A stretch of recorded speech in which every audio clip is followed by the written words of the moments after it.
Wallet guys, so kung nakita nyo po, so nadagdagan na po na ang ating Bitcoin na nagkakalaga ng 6,800 guys. So kung nakikita nyo po, pupunta lang po tayo sa ating history. So click lang po natin to. So kung nakikita nyo po yun, already transfer na po siya. Ito po siya sa unahan. So 6,800 po yung na-transfer na peso. Try this yourself. It's extremely dangerous.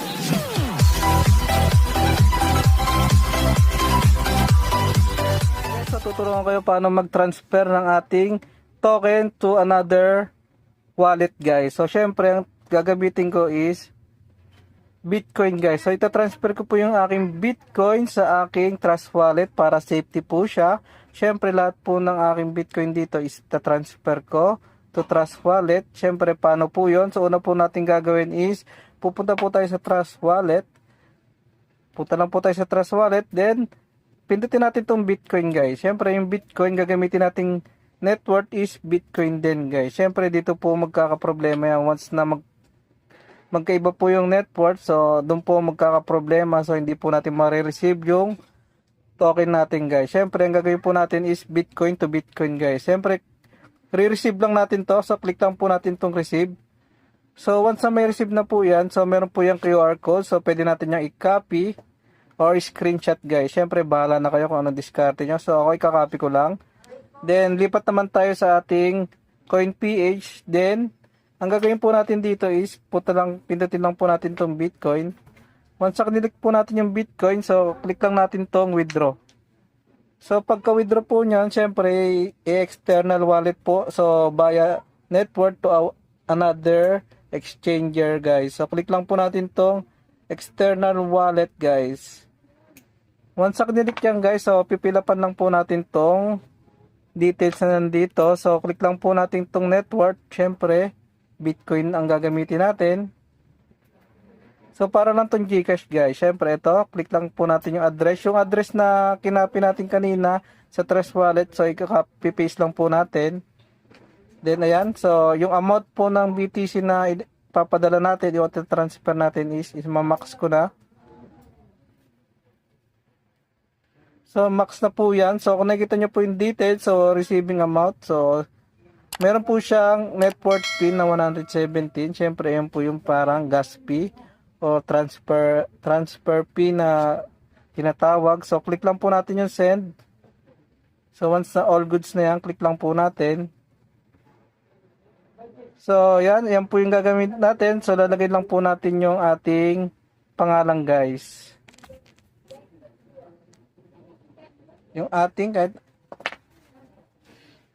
pangalan at apelyido. So click lang natin tong next. So yan guys, so kung nakita nyo po, yan na po yung details. So yan na po yung huli nating gagawin. So click lang po natin tong address, then confirm. So yung destination po natin is lalagay lang po, wala po yan dito sa Trust Wallet. So wala po tayong makikita ng Trust Wallet dito. So ang kiklik lang po natin is others. Then destination is Trust Wallet. Then ang purpose is bahala kayo kung anong diskarte niya. So ako savings. Then confirm. So ilalagay lang po natin dyan yung verification code ng ating authenticator application guys. So dapat naka-authentication yung ating CoinPH. So punta lang po tayo sa authenticator. So kung ano po yung lalabas sa CoinPH na number dyan, so yun po yung nalagay natin sa ating CoinPH dito.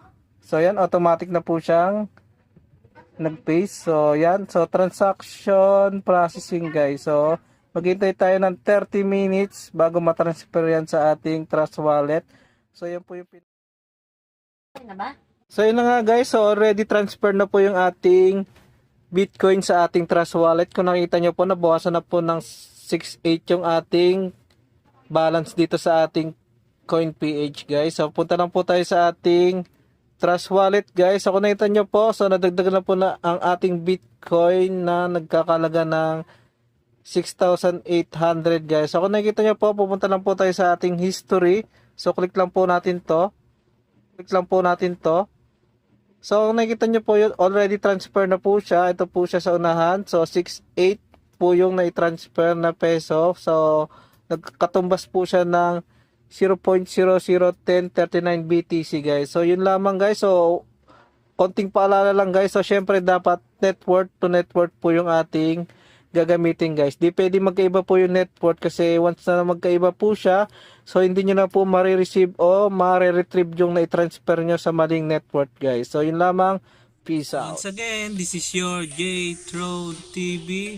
See you guys to my next video. Peace out.